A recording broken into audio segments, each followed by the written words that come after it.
the Ambassador and Ms. O'Malley for the invitation here this evening. It's great to be on American soil. I'm very proud to be another one of the undocumented Irish in America, albeit for about an hour and a half, but nevertheless, it's going great so far. It's a great opportunity. The Ambassador asked me a number of months ago, we committed to do one of these Creative Minds talks, because it's usually airy-fairy artists and poets and all the other unemployables. Much more important to get some business people in here and be creative. And I said, look, we do it, but only if I can do it jointly with Boeing. Because an awful lot of what Ryanair's success, actually we're not that creative.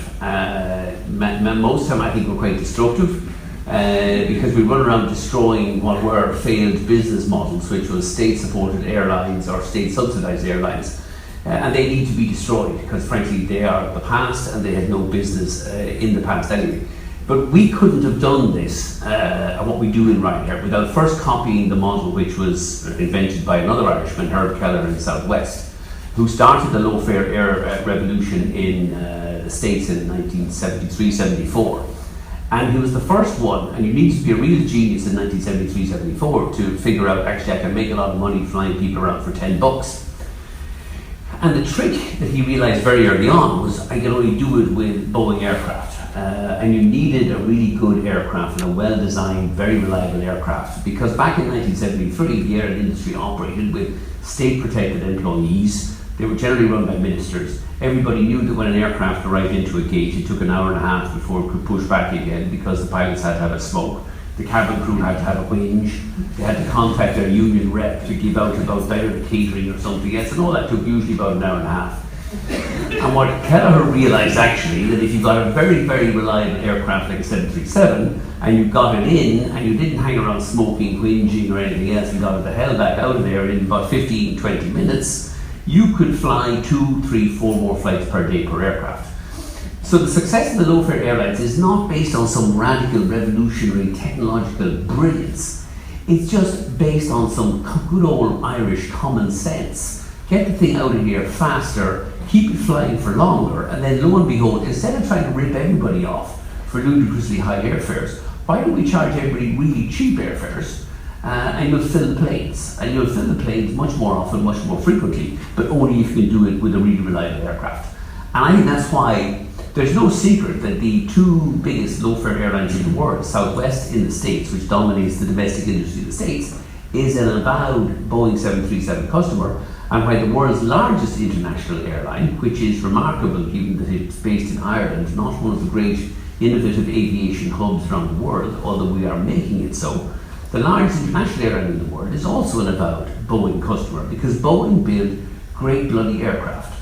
Now they do go off-piste occasionally, because what happens in Boeing every few years is they start to make a lot of money, and then the engineers that they've locked in a basement cellar somewhere for a couple of years while the accountants are straightening it all out are kind of let loose again and start redesigning really hairy, scary, brilliantly creative, brilliantly technologically innovative stuff.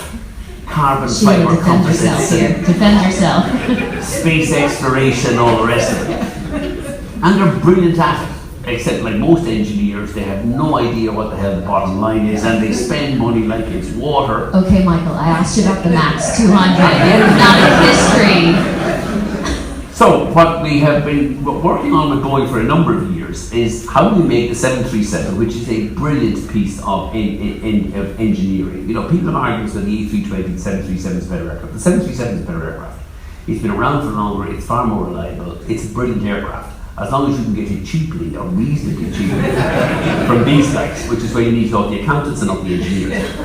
But what we've been doing with Boeing, we started off first about 15 years ago with what was then the 737-200, which was second-hand aircraft, which only had 130 seats in it. They originally, I think, rolled off the production line. I think 200 rolled off the production line in about 1973.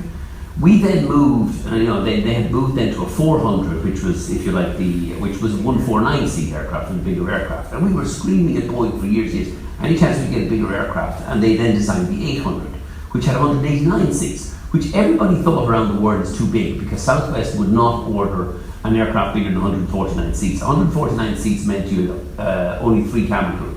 And to go above 150 seats, it's 1 cabin crew member for 50 seats. We went to 189, it's too many seats, you can't turn around 25 minutes. We saw to those and said, shit, excuse me, boom, there's 39 extra seats. It will cost us one extra cabin crew, but the same 2 pilots. If we can fill that with really low airfares and we can get it at a reasonable price from our friends in Boeing, we could make a bloody fortune flying people around Europe at fares that have never been seen before in Europe. And lo, it has come to pass because Boeing are building brilliant aircraft. Now, the only bugbear we had with the 737-800, and this is a long way around to get how to get to the MAX. A very long way around, Michael. Very, very long way around. We've been pushing Boeing for about 3 or 4, I don't know, actually about 15 years now. Any chance you get me to 199 seats, which means I get another 10 seats on the plane without adding any cabin crew.